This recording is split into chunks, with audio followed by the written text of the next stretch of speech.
En el estudio de la termometría, que es el estudio propiamente de los comportamientos de los cuerpos a través de tanto la temperatura como la calor, tenemos la dilatación de cuerpos. La dilatación de cuerpos, ¿qué nos dice? Que es aquel fenómeno físico por el cual, y vamos a marcar, fenómeno físico, que hace variar o cambiar las dimensiones de un cuerpo. ¿Pero mediante qué? La variación de la temperatura. Otras definiciones de otros autores dicen que es o se denomina dilatación al aumento del volumen que experimentan los cuerpos cuando aumenta su temperatura. Como ven, siempre esto se enfoca a los cambios de la temperatura que hacen variar los cuerpos.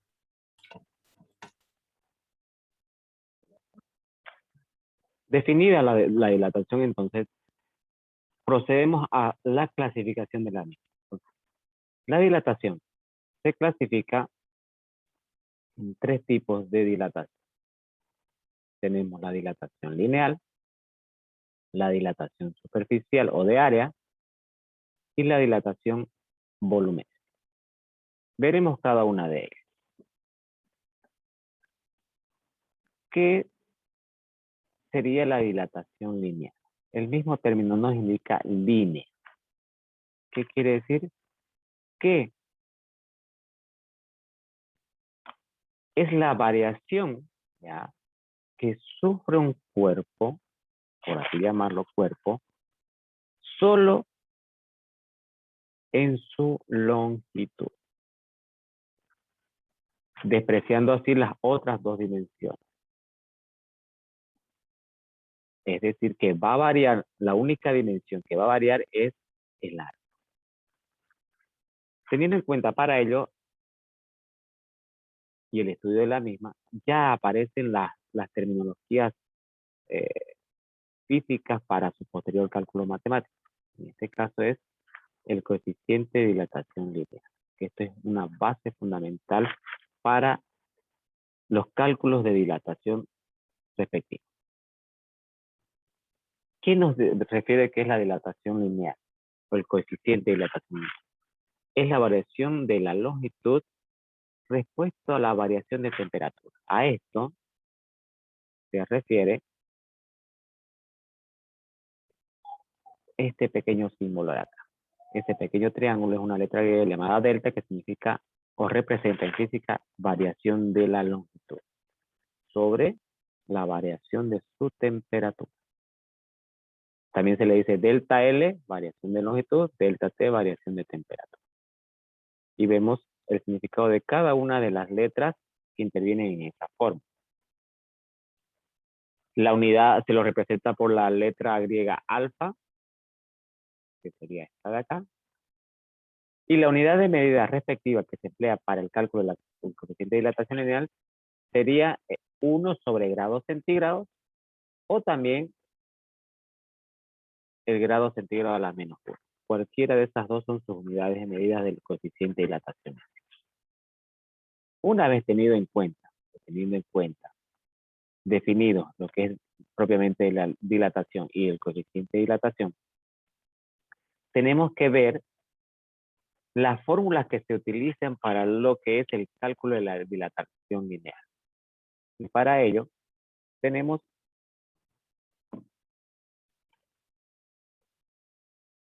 estas fórmulas que vemos ahí. La cual, la primera dice que la longitud final va a ser igual a la longitud inicial multiplicado 1 más el coeficiente de dilatación lineal, que sería el alfa que vemos allí,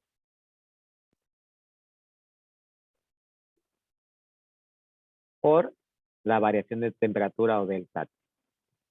La siguiente fórmula que vemos nos indica que la variación de la longitud va a ser igual, o delta L, a la longitud final menos la longitud inicial. Y nuestra última fórmula dice variación de temperatura o delta T va a ser igual a la temperatura final menos la temperatura inicial. En general, las temperaturas que se emplean, o las variaciones de temperatura que se emplea, siempre se emplea el grado centígrado en la unidad de medida respectiva. Las longitudes se pueden calcular mayormente en sistema internacional en metros o en centímetros. Mayormente son las dos unidades. Y tenemos una pequeña gráfica que nos dice si tenemos un cuerpo, ya en este caso se utilizan barras, ya que se desprecia su grosor.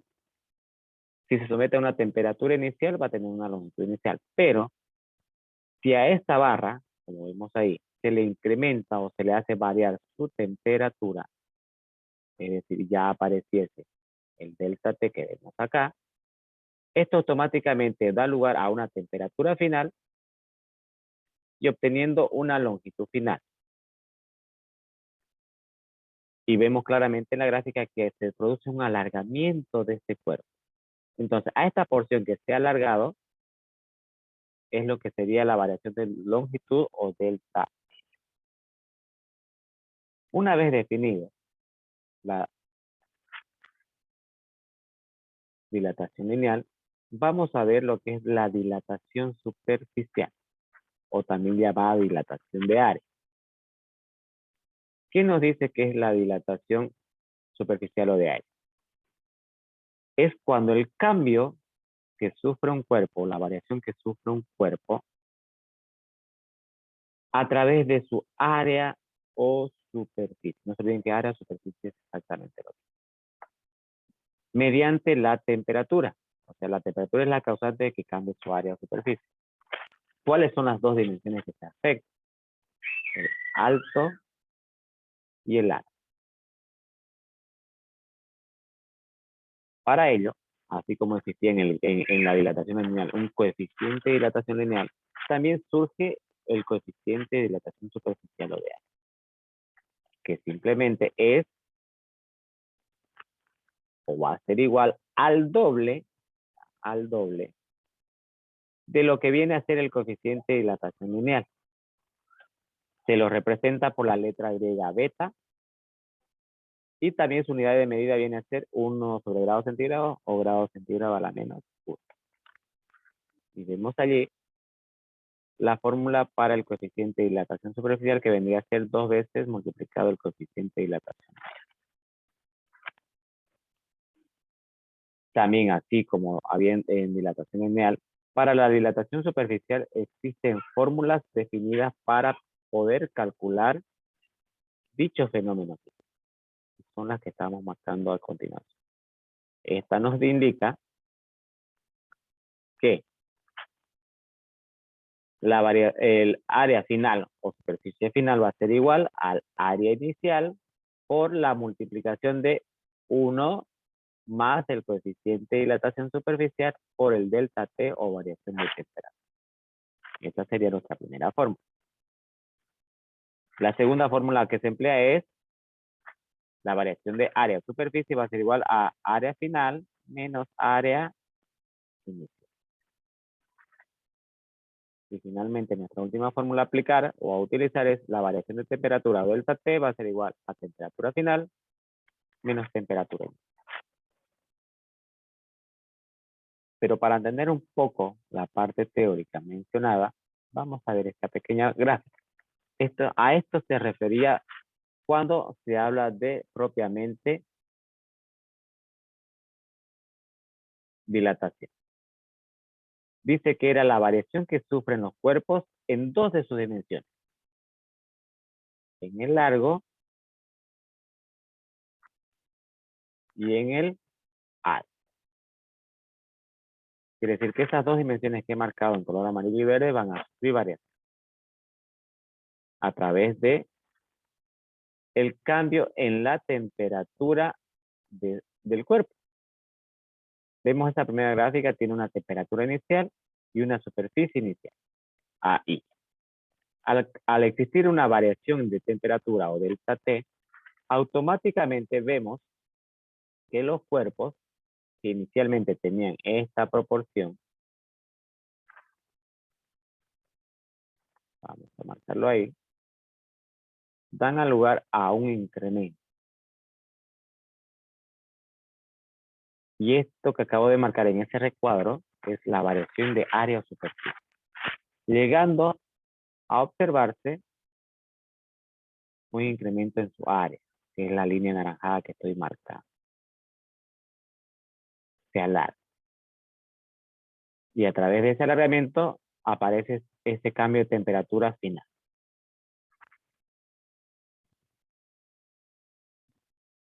Ahora, una vez definida la dilatación superficial, vamos a ver lo que es la dilatación volumétrica, el último tipo de dilatación. Y nos dice que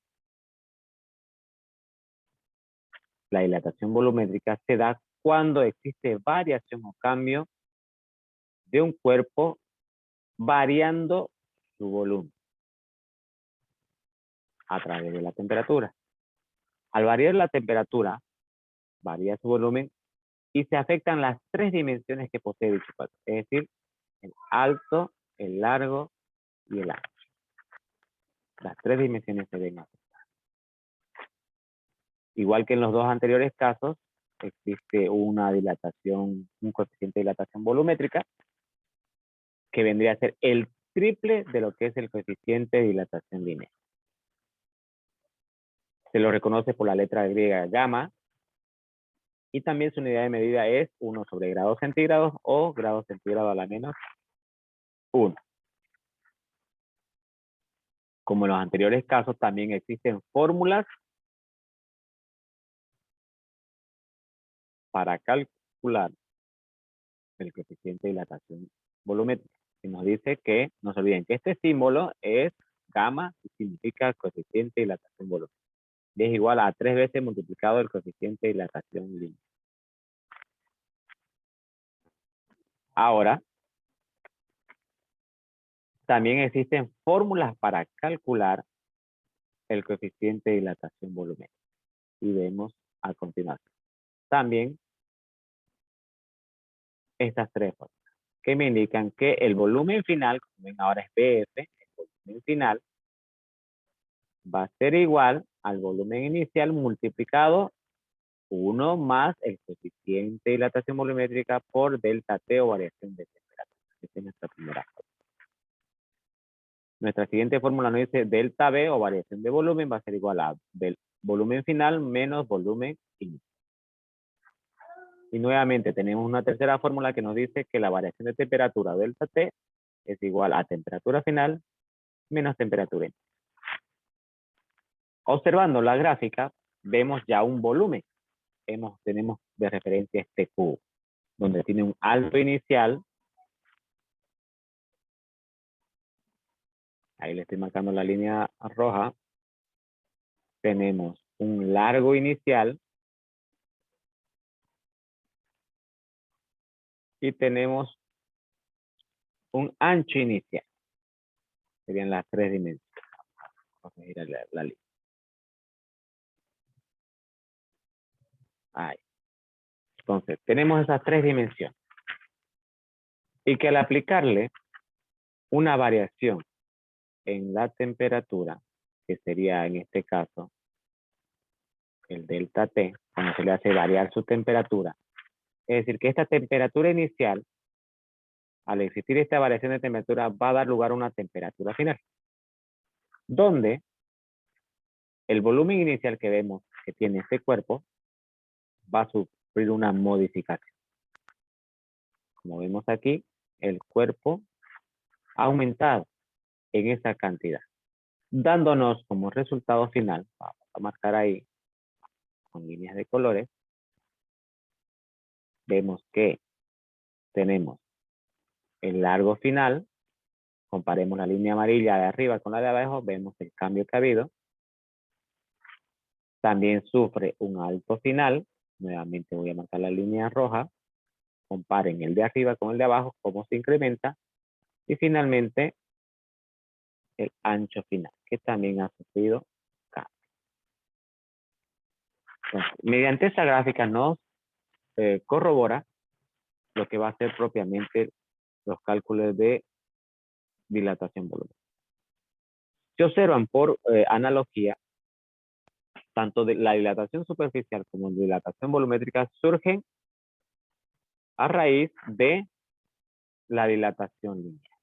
Pero esto lo veremos en las próximas clases, ya la parte práctica y aplicativa de cada una de ellas.